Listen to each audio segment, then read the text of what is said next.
Ali, thank you so much for being here. I know we've tried to make this happen a few times, so I am very excited, very grateful, feeling blessed to have some of your time and to be able to share this space to have this conversation. I'm really glad that we finally were able to connect. It's going to be fun. There's so much I wanted to talk to you about, and I figured that I would start with what I feel like is in the zeitgeist right now, which is initiations. Because as I listened to you in different interviews and was looking at your content and, feeling really inspired and connected, I was like hearing your story, about growing up in the US. And I know this is something you've expounded on quite a bit. That kind of inner fire of providership and creativity and entrepreneurship. And that's something that I see a lot of young boys don't have, and they're not really accessing that because maybe they don't have a father figure, maybe they don't see the purpose of it. There's something missing in this generation when it comes to that inner fire. And so can you talk a little bit about your story, share your experience coming up in that sense, and maybe we can kind of go into like why that's lacking now? My gut instinct is godlessness. I think primarily there's lack of faith and lack of religious following. And it doesn't matter which religion it is. There should be some sort of moral guide, moral compass that tells you, hey, here's what's right, here's what's wrong. Even if you think this is good for you, it's actually not good for you. One of my favorite ayat in the Quran is don't love that thing which might actually be bad for you, and don't love that and don't hate the thing that could actually be good for you. So, when you're talking about little kids, I have a 3-year-old and a 1-year-old, alhamdulillah, you got to teach them everything, blank slate from start to finish.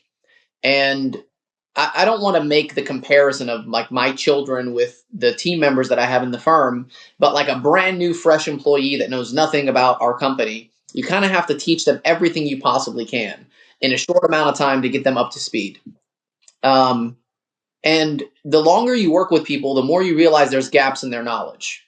And the gap in their knowledge could be due to their literal education, their formal education, their upbringing, their society.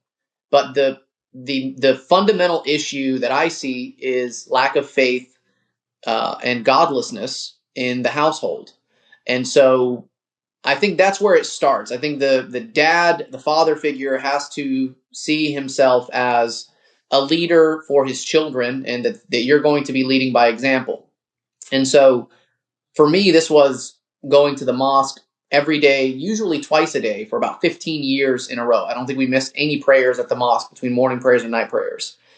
This meant learning how to read Quran, learn Tajweed, learn Arabic at a young age. Lead the prayer at age 7, 8, 9 regularly.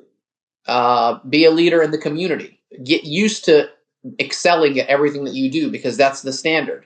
So the faith is a really big part of it. But faith doesn't create ambition, especially like financial success and financial ambition. It's almost unrelated.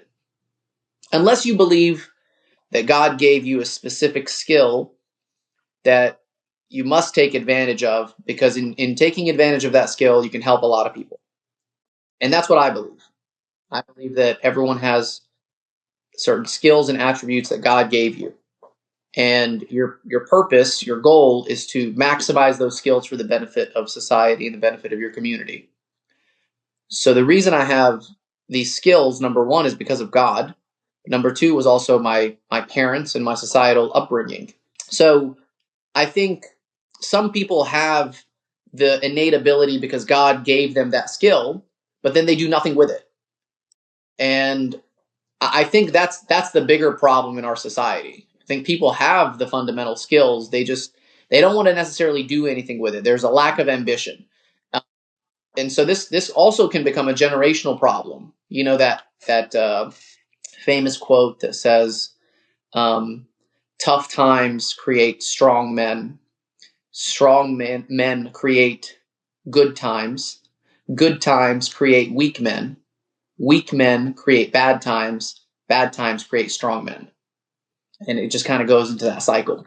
And your goal is to just keep strong men, you know? Yeah, I know I went off tangent a little bit, but I to answer your question, I think it's because lack of faith and then lack of the father figure and the mother figure knowing their roles in raising their children. And if you're more career focused as as an adult and you just let your kids be raised by YouTube, don't expect to have a relationship with them when they're teenagers and adults. Absolutely. And I see this often with boys in our current generation, right? Because if both of the parents are working, the kids are in daycare or they're on a device, they're typically around women in daycare or in preschool or in schooling of any kind. It's mostly female teachers. So where are the boys getting the male initiation if not going to the masjid or going to their place of worship or with their father? So they're around a lot of women and they're not, being nurtured. They're being nurtured by women, but the instinct, the more masculine qualities are not being nurtured by male figures. And boys are also not in multi-generational situations, right? They're in maybe second grade and they're only with boys who are age 7. They're supposed to be, right, with, historically in the tribal setting, they were watching older boys and young men and older men, and then the elderly do different things in society and in that, amoeba, an organism, in order to survive and to be successful. And so now, when they're in this kind of mono age group and they're learning things from YouTube, where are they getting that initiation? I know that story. I mean, some of the story of you, starting your online business at a young age, right, and feeling that drive. And perhaps it was because, you had siblings, you had your father, there were men in your community. I'm not sure exactly where that was derived from, but it was this desire to survive and adapt. And I think now, it's like a slippery slope, right? Because we want life to be easier for our children. We want them to feel, safe and supported and nurtured, but we also maybe are doing it too much in the sense that they're not being, they're not being polished. That rough diamond's not being polished. They're not having to face adversity. So what do we do? You have to create controlled environments of hardship for your children. And you have to make them earn the things that they want. And the reason I think that I'm ambitious financially is because I wasn't competing, at a societal level. I was competing at a familial level. Being the third child out of six, you're kind of the middle child that's forgotten. And so I desperately wanted the attention and the fulfillment and the approval of my father. That was a big driving factor for me. And my father, who dedicated his life after his father passed away to taking care of his immediate family, his because he's the oldest male in his entire family of 10, 11 siblings. All of them became his responsibility because it's just kind of a cultural thing where the oldest male, becomes the father of the house. In addition to him getting married, starting his own family. So he's kind of the grandfather of the entire Awad family. And so you're not just competing to get the attention between your 5 siblings, you're competing to get the attention of your 100 plus cousins. So here's how it worked. My dad knew that if he's spending his time with us and raising us, then we don't need anything. We just need him, and that's it. You don't need any money. You don't need any resources. You don't need anything. As long as you're with dad, you're fine. Okay. Everyone else doesn't have your same dad. So all the money that we make as a family needs to go to the rest of the family because they need the help and they need the support. And if you do that for 10, 15 years in a row, and you lift your head out of the sand for just a few minutes, you realize I've had this 7-figure work ethic for years and this competitive nature for years. And now I get to go to law school and become a licensed attorney, and I send one letter and make $1 million on this letter when I used to hustle plugging tires for $5 on 1804 Murray Avenue in Dalton, Georgia when I was 9 years old, when I had used tires exploding in my face working in the mechanic shop. So you're telling me like this is the hard part? No, I've already been through the hard part. And I would say this: the youth of this generation should be most fearful and most concerned with the upcoming generation of refugees. Just like, and I'm going to make an analogy here that some people are not going to like, but it's true because I've seen it. A lot of African Americans that have been here for multiple generations don't like first generation Africans. The hunger level is very different. And if you want to really go like specific, look at the Nigerian immigrants that come here, first generation Nigerian immigrants.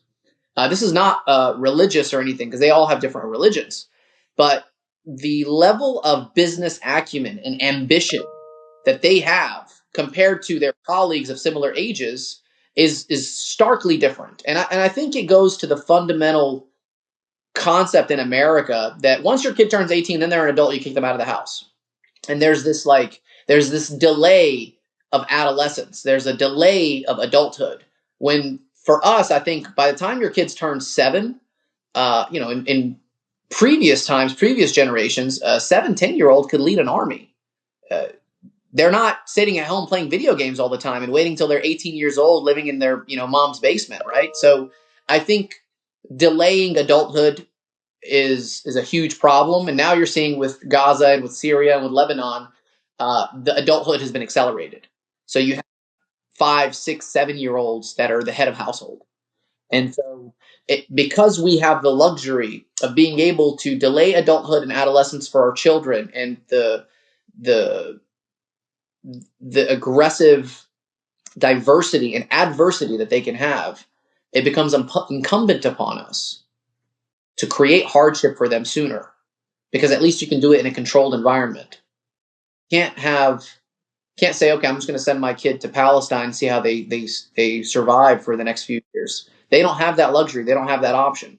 But we can create hardship for them so that at the very least they understand that, hey, when you click a switch and the light turns on, you should be thankful for that.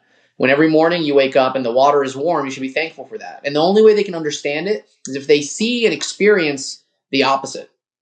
And so for me, by the time my kids turn 7, I am going to be putting them in manual labor jobs, 100%. My kids will be working manual labor, whether that's in a farm or washing cars or anything that requires their bare hands to work, construction, anything. That's the one thing that we have that I've seen a lot of people don't have. You didn't work with your bare hands, so you don't appreciate how awesome it is to work with your mind. And so I think that's the process that needs to happen for children. And because I looked up to my dad so much as a kid, I think the other problem is boys in this generation don't really look up to their dads as much. Um, Probably because they never had proper upbringing, or they never had a sense of what a successful parent looks like, because it's a generational problem. My dad was forced to be the leader of the household. If his dad was alive and stayed alive, who knows how it would have happened. Remember, "Asa an takrahu shay'an wa huwa khayrun lakum." Don't hate the thing that could be good for you. You know. So yeah, I think it's we get the luxury of talking about this. The comfort of our own homes with AC or heat, with our kids fully fed, everyone is fine, right? But you don't want to have that kid become an adult without going through hardship. And at least I can control your hardship now, and I can make you earn the things that you want now. And I think that's easier said than done. We'll see in a couple of years. I might be a big fluffy, big softy, and I don't do any of it. Who knows? Well, that's the thing, it's removing the idea that it's somehow creating suffering for them, undue suffering, because it's not. We're actually doing a disservice to our children because we're teaching them to be consumers, and then once they have to be out in the world surviving, they just don't have the skills, and that's a huge disservice to our children. So that controlled hardship you're talking about it's brilliant, because we never lived, I mean, historically, cross-culturally, since the beginning of time, right? Little girls were learning the crafts of home, right? They weren't staying, waking up and watching Paw Patrol first thing in the morning. They were helping their mother, carry water, collect firewood, cook, make sure that everybody was fed, clean the house, and by a certain age, maybe 7 or 8 was when the boys would deviate from the nurturing of the mother and start working with the father on how to do the male things, in their role in society and in the tribe and in the family. That's exactly how it was for us. I mean, I can tell you definitively when I was 8 years old, and my younger brother Sam is just 11 months younger than me. When I was 8 years old, my two older brothers and I convinced my dad to let us open the mechanic shop on Sundays so that we could make a little bit of extra money for us to save and be able to spend on things. Because we had a budget, if you want, for school supplies and for school clothes. It's like, hey, I'm going to spend $50 on you. Figure out how to make it work at Walmart. And honestly, what we usually did was we just took the money and saved it and be like, hey, I'm fine with these tattered jeans for the year. Even though my dad would never let us go out with crappy clothes. That's just how we thought. And he started noticing it. So whatever money we didn't spend, he would take it back. But I remember being 8 years old, convincing my dad to let me work in the mechanic shop on Sundays so we could split the money. And it lasted a total of 3 Sundays before my dad made it a requirement that the shop is open on Sundays, 7 days a week, and he keeps all the money. And so, like, those things were innate. But I was also, my younger brother Sam was also too young to go at that time. He was still in the nurturing phase, just like you were saying. Around 7 or 8, the boys kind of break off. So I remember the exact moment when that happened. I was 8 and he was 7, and then within a year, he went into the mechanic shop, and then he started selling cars when he was 9 years old, and we started selling electronics at 11, 12. It's how it was, because we would drive my mom crazy if we stayed at home. So might as well go to the mechanic shop. Biologically, that's when mammals tend to deviate for the most part. Apes, humans at age 7 is when they start to deviate from the mother. It's just the way boys and girls. It's just the way that we are. And so this is why, the mother being at home and feeling supported in her role to be at home is so essential for the survival of the nuclear family and the health of the nuclear family. And then that's, as a childbirth educator, this is what I tell my clients and my students, like, we have to create an opportunity for women to be able to do this if we want the nuclear family to survive, for the health of the whole family and for the healthy and secure attachment of the children. And then they go out and learn the skills that they need to. And boys should not be at home. They have so much energy. They need to channel that somewhere. That's why when I laugh when my friends say, oh, my son can't sit in circle time. I'm like, of course he can't. And he shouldn't. Like, he's 5. He needs to run around, climb trees, do all the things. Girls can sit around and sew more easily. We're just wired differently. And so it's also an acknowledgement of the two genders that have very clear different needs, and skill sets. So I think the lack of acknowledgement there is also part of the challenge, let's say, for this generation. You alluded a little bit to gender roles, and I want to talk about that a little bit, because both culturally and religiously, for me, it's the man's responsibility to take care of his wife and the family, right? Financially, it's cultural and religious. It's also biologically how we're wired. Yeah, We right. just deny it. Okay, so let me flesh this out without trying to sound offensive. Girls and women of this generation, especially in the Middle Eastern culture, don't want to rely on men to be their providers. And it comes in the form of wanting to pursue education, which I agree with.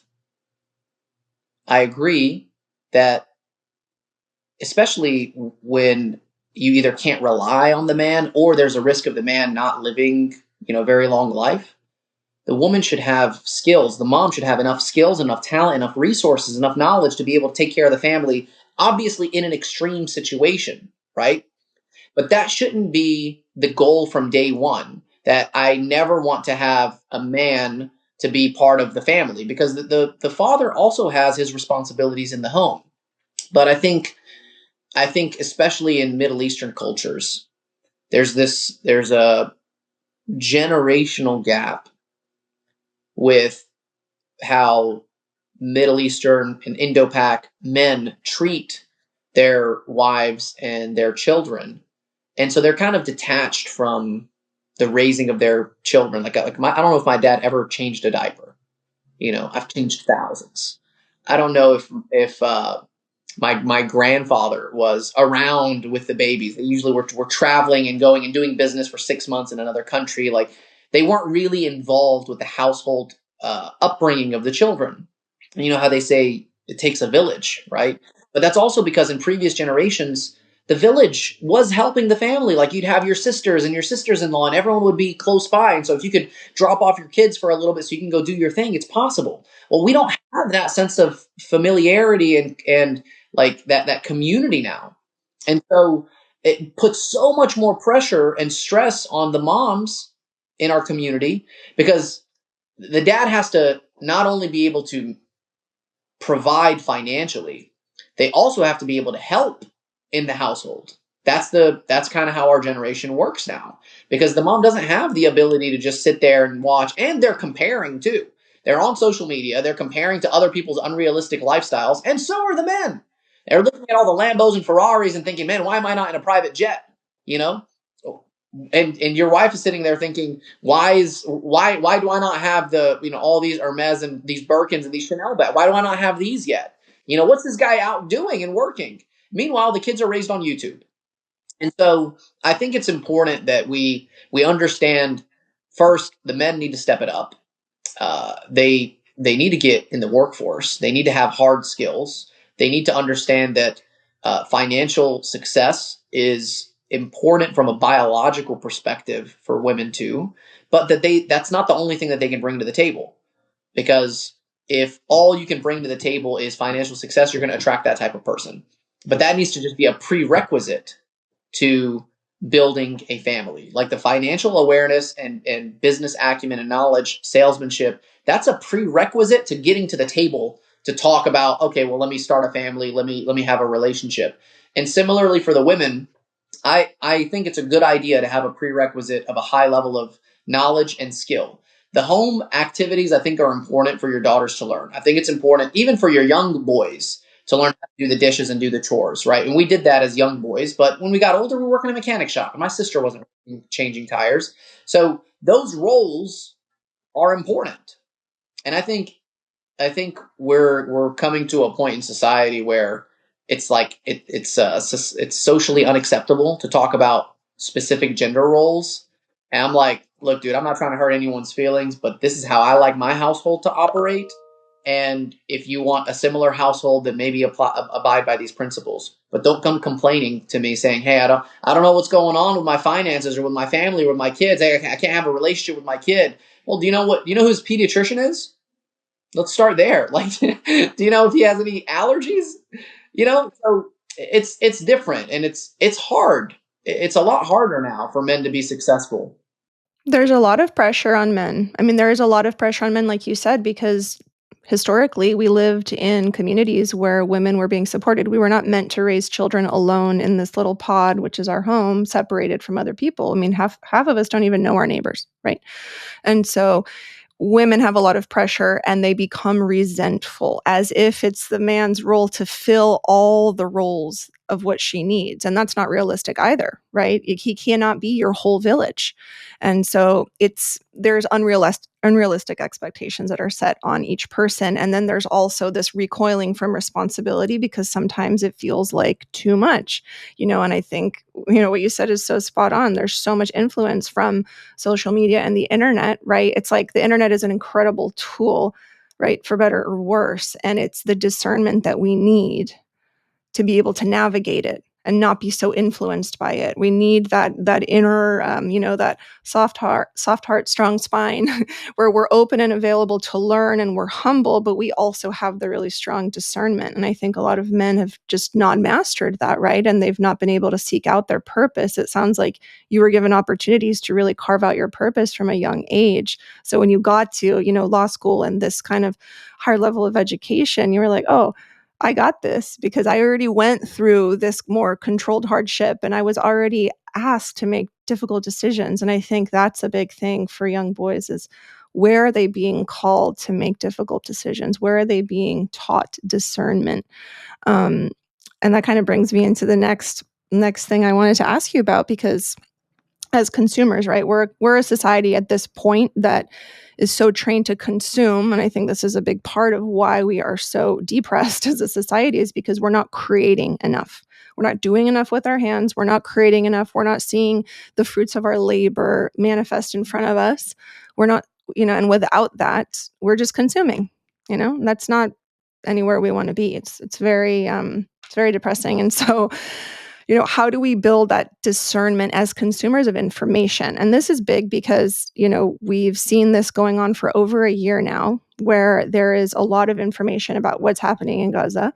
And we are, I have my own perspective and I have my own capacity to discern. I've been for the last 6 years, dismantling the way the medical system has been reshaping the female birthing experience, the family's birthing experience, and a lot of the lies and manipulation and control that happen when women become pregnant, even in the fertility industry. That's a So separate side point to that. In the and I don't know if this is a standard number, but the hospital here in Atlanta, what percentage of births do you think are natural versus C-section?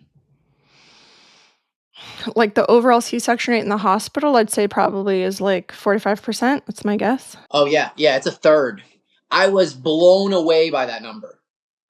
There's no way. There's no way that, like, absent so many diet problems, so much forcing you with bad information, there's no reason why 2 generations ago we were like under 1% and now we're at 33%.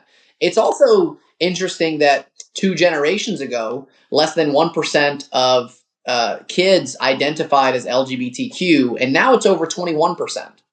And so there's almost like this indoctrination of information that's shoved down people's throats. And like I said from the very beginning, all of it stems from godlessness and from lack of faith. When anytime you put money over very simple morals, that's a problem. And I think just we don't talk about that enough because it might hurt someone's feelings or it's not inclusive enough. Man, get that shit away from me. I don't like it. I don't want it. And I'm going to build myself to a financial level to where if I want to change it, I will change it, but I'm sorry, that was just something I wanted to bring up. Like the fact that because they can bill you for another day. They also limit the population growth by doing that because you can only have so many C-sections. It's dangerous for the mom. They're usually going to be on some sort of medication afterwards. It's like turning you into a customer. That's what the healthcare system has become, is just how can we get a higher LTV? That's my problem with the medical and the insurance world anyway. At least for personal injury lawyers, the only way that I'm successful is if insurance companies keep taking advantage of you. That's the only way that I'm Absolutely. successful. So it's like they hate us, call us ambulance chasers, and try to drag us through the mud because we're the only ones holding these huge corporations accountable. And so I'm sure you have a lot of opinions on the birthing process and the information there, but that blew my mind. That blew my mind when I found out.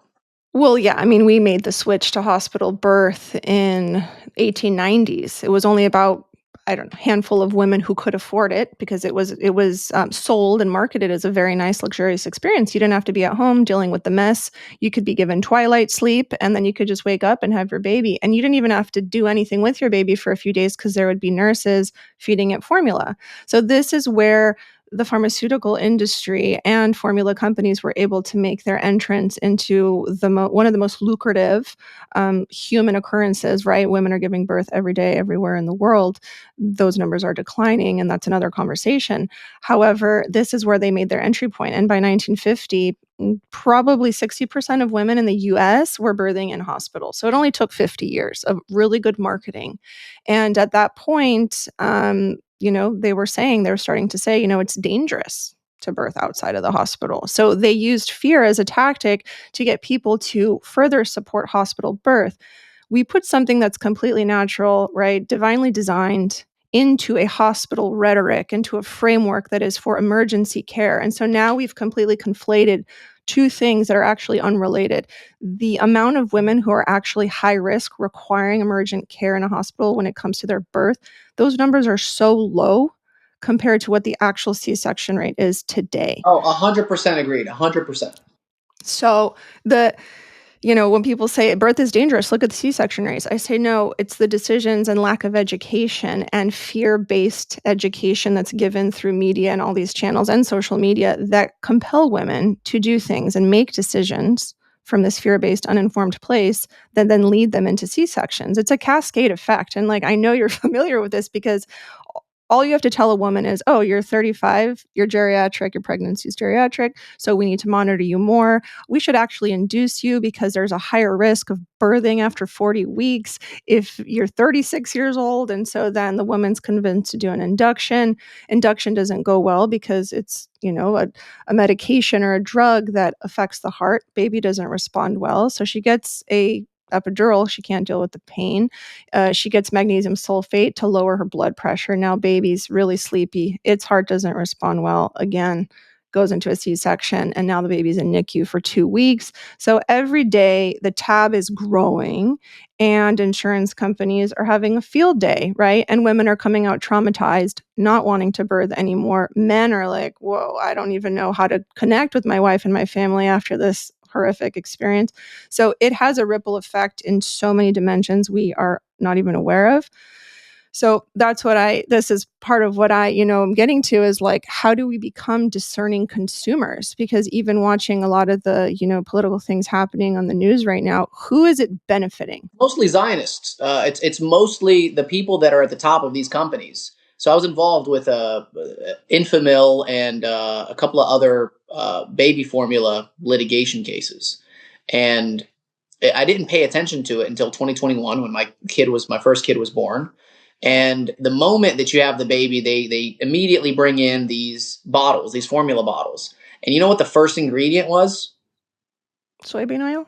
High fructose corn syrup. That's the first ingredient. And the very first thing that a baby tastes in America is high fructose corn syrup.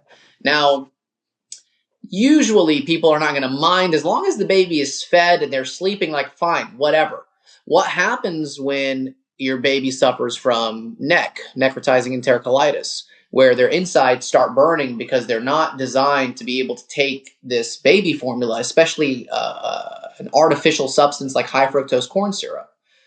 Um, well, now you're dealing with the most excruciating torture and pain of this baby. And only when you can file a lawsuit and force this company into a massive financial downfall will they change their processes. So when when there's a group of people that worship money more than anything else, you have to hurt them financially in order to make a change. And that involves you having the financial wherewithal yourself, you having access or influence in the media and the news, and you being able to control your household. Whatever your kids see, whatever your family sees, these are things that are 100% in your control, and you get to choose what information you want to give them. You can decide to be in the bubble of indoctrination, just like I'm sure you feel every single day with women trying to decide where they want to have their baby. Um, and my perspective is very similar in that I see the incredibly painful the lawsuits and the suffering that moms go through by watching their kids uh, basically burn from the inside out because a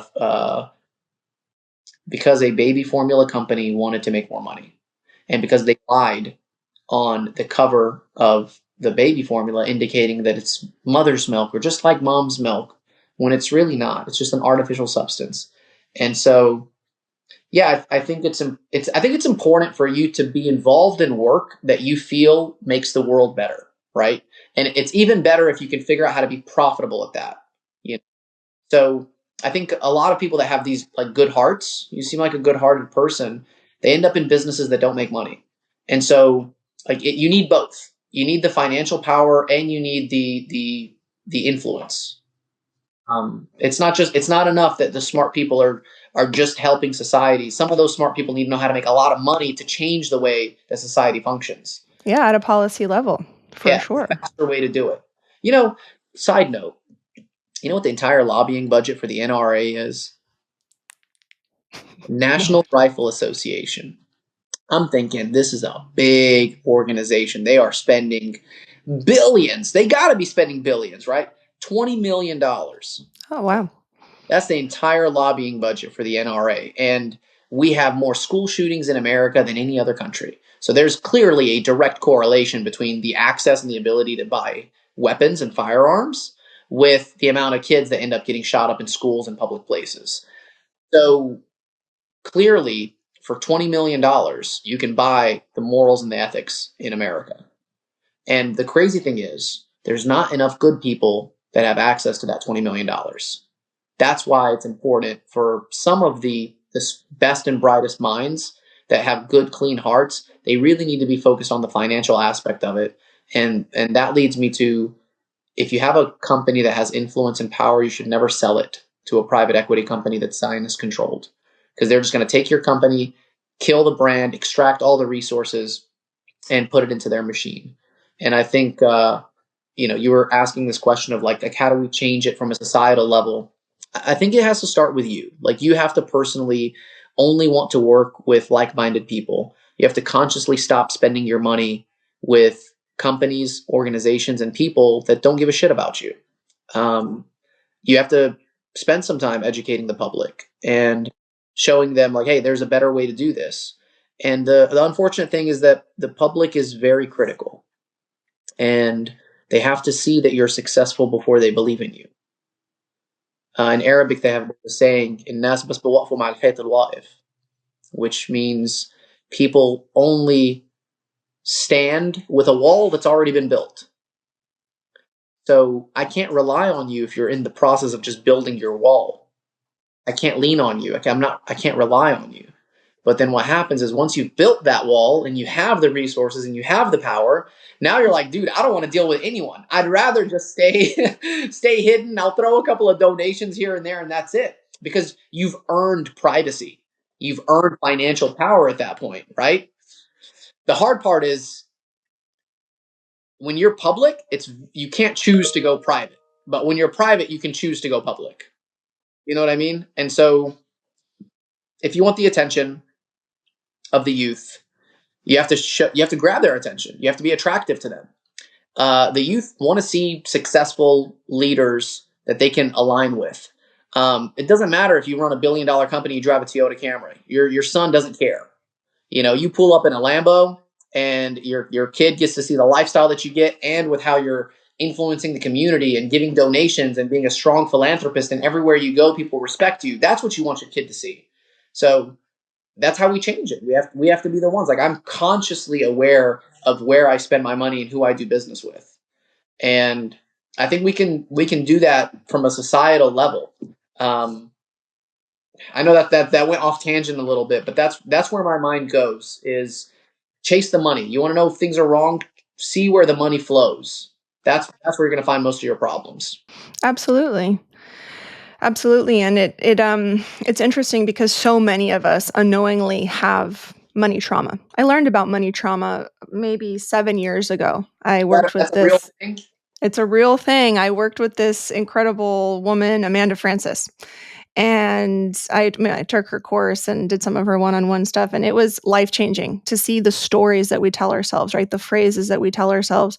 Um, you know, One example is, she said, write down the 10 things that you learned about money growing up, right? And one of the phrases I remember writing, I was like, money doesn't grow on trees. I heard that a lot. And then I remember she's like, yeah, it does. It's made of paper. Right. And I was like, oh. And she's like, what else? What else you got? And I was like, everything I said, she just flipped it on me and was like, this is a story. You choose to live in this scarcity. You choose to stay within this really small world. And no matter the skill set you have, no matter the drive you have, if you have these beliefs, it's never going to change. And I remember she said, she's like, I grew up in a trailer park in Oklahoma. I would see, girls in their Toyota 4Runners and, their long blonde ponytails shopping at Macy's. And I hated them. She's like, I hated them because they had everything. And I just kept saying, money is evil. They're evil. Right? Wealth is the root of all evil. It causes suffering. It causes wars. And she's like, when I changed that, when I started to see money as a tool, money as a currency for getting more things, for doing good in the world, for creating opportunities for other people, she's like, everything changed for me. And so, and learning from her and understanding that we all have money trauma, meaning these phrases we tell ourselves that keep us small.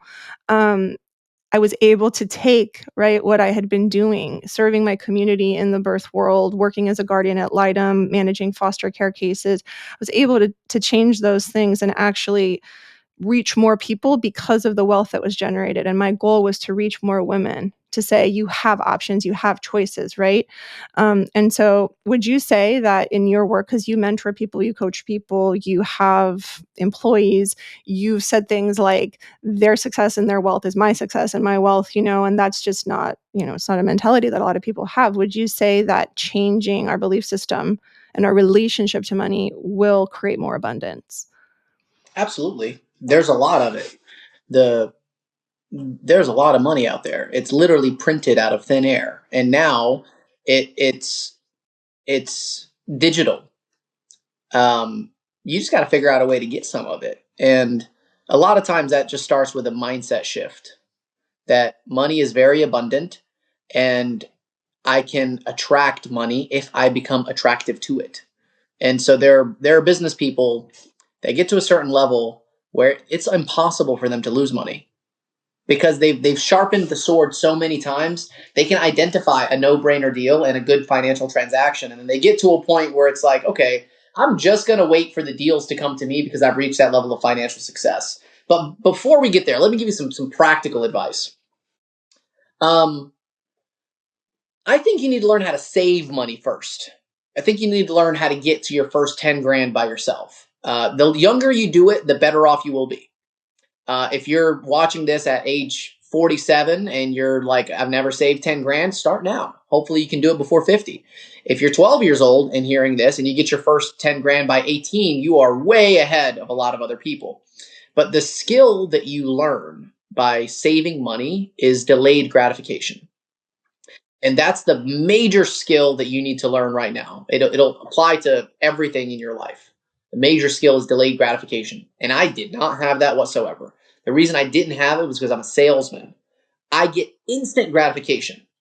And I can do it in minutes of you walking into my store, walking into my boutique, whatever it is. I can very quickly establish rapport, get you smiling, figure out how much money you got, and get you to the cash register. And it was instant gratification. I loved the thrill of the sale. And then when I became an attorney, my first case took the first case I ever took like 4 years and I lost it. But the first case I ever signed up took about 18 months. And the client was so happy. It was actually a pregnant woman. She had slipped and fallen outside of an IHOP because there was an oil spill from a local, company, and it was a messy case. Had a workers' comp element to it, but bottom line, I was like, look, I'm a brand new lawyer. I had just gotten licensed. I had just gotten sworn in as an attorney. They didn't even have my bar card yet. They gave me a bar number, but not a bar card. And that same day, I went and signed up this case. It took me about 18 months, and I settled it for $95,000. She was not expecting to get anywhere near that amount. It was a fantastic settlement for what she had gone through. And she was so happy that she sent me a $500 tip in the mail. She sent me a money order for $500 after I took my attorney's fees. So, experiencing that delayed gratification, experiencing the moment that my dad became a citizen, I was able to take him and my mom on a first international vacation and seeing just how happy they were being in other countries and traveling the world. Uh, Being able to take my wife and my parents to Mecca for pilgrimage right after I got married. Like those are things where you realize delayed gratification matters.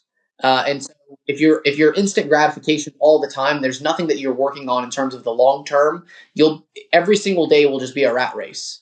And so if you're 100% of your time is just spent on short term goals, and sometimes this is just simply as going to the gym. I'm not talking about just money. Like find something that's long term. Hey, I need to lose 20 pounds over the next year. So if I average a quarter of a pound every few days or a third of I can do that long term. So I think saving money is a skill that encapsulates delayed gratification, but also financial awareness. Because if your goal is to save 10 grand and then you find something that goes on sale, like these Bose headphones for $200, and you're like, oh man, I really want those headphones, but I'm in the process of saving money. And then you wait. And then 3 months later, you see them on clearance for $149. You're like, wow, I just saved $50 just because I waited a little bit and studied the market. And the longer you do that, the more you realize there's like cyclical trends in the markets, whether that's with real estate, whether that's with cars, whether that's with luxury items. And then you start thinking, okay, well, how can I get these things and make money while making these purchases? Like, how can I drive a car for a year or two and make money on the transaction? How can I turn my living situation from paying $1,500 or $2,000 a month in rent to cash flowing $500 a month in rent, right? And you notice it's usually going to be the foreign kids in college that they put a house in their name, or their parents put a house in their name, and then they're renting out 3 or 4 other rooms to their college students and colleagues. So those kinds of things start with having the ability to save money. And it takes you 5 years to save your first batch, then do it. But also have a plan. Like, hey, once I get to 10 grand, here's what I'm going to do. And here's how I'm going to spend it. And here's how I'm going to invest it. And all that time, as you're focusing on that goal, your first idea of how you're going to spend it is going to change drastically from the time you actually have the money. And maybe by the time you get the money, you're like, no, no, no, no. I'm going to wait till I hit 25K because that's when I can make a real move. And plus, I'm fine. My lifestyle is fine. Teaches you delayed gratification, living below your means, and studying, being patient. That's where I would start. Yeah, it's a level of discipline that most of us never really learn or master, and especially in a time where there is constant instant gratification, right? I remember as a kid watching Simpsons, right? I like the commercial break would come on and I'd like run and do everything that I could so that I could get back because if I missed it, I missed it. Yeah. Now it's like Netflix and it's like don't like it halfway through, click to the next one, scroll here, close Even that, do Netflix asks you, are you still there? Like, they're so thoughtful. You watch right. too much Netflix when you get that notification. But, we're at a time where children don't, like, don't know that. I remember we have a TV here. I didn't have a TV for about 8 years. It was a choice. No TV in the home. I didn't want my daughter exposed to media. She didn't have a tablet, cell phone, nothing like that. Still no tablet or cell phone, because I really wanted to find a way to promote that delayed gratification, and there's certain frameworks put in place, but generally speaking, I mean, I'm an adult and I even have to work hard to manage the way that I engage with social media, the time I spend and all of that. So with children, how do we teach them that if we don't even have that skill? I mean, it's a slippery slope, right? Yeah, look, my cousin has 3 boys, and it's very admirable how he takes care of them because when we went and visited, it was time to eat. So they all went and washed their hands. They all sat down. They were all very clean. They finished their food. Once they finished, they took their plates to the kitchen. They're like, Bubba, can we have the iPad? He's like, okay, only 30 minutes. And then go 30 minutes. They come back 29 minutes later and say, here's the iPad. And I'm like, what is that? How do you do that? He's like, a lot of discipline. And so getting them to a point where when you say something and they don't listen, the next time there has to be severe consequences. And doing that with multiple boys, I think is hard. Some of them are going to give you, it's going to be easier. Some aren't. And I'm not saying girls are easy. I don't have any girls yet, so I don't know. Sometimes maybe us, even as adults, we need that beat into us. You know, like, hey, go to the gym, dude. Like, stop eat. Just put that cookie down. You don't need another crumble cookie. Just go to the gym and you'll be fine. Like replace that thing with an apple. Like, go and put your phone down for 10 minutes and just play with your kid. Yeah, absolutely. And it's my daughter brought home something yesterday. They're working on a project. What's one thing you'd love to have more of from your parents? And all these kids created these long lists. And all she put there was more time playing with mom and dad. Wow. And for me that translates as quality time. I'm constantly reminded by that all the time, especially like when my kid just looks up to me. Like, how sometimes they stare into your soul. Yes. And I'm like, man, this is cool, And I just try to have as many moments of those as possible. Ali, thank you. Thank you so much. I'm going to share your information, your socials, and everything in the show notes so people can find you and connect with you and learn from you. Thank you for what you're doing for the community. And I look forward to speaking with you soon. Yeah, thank you for having me.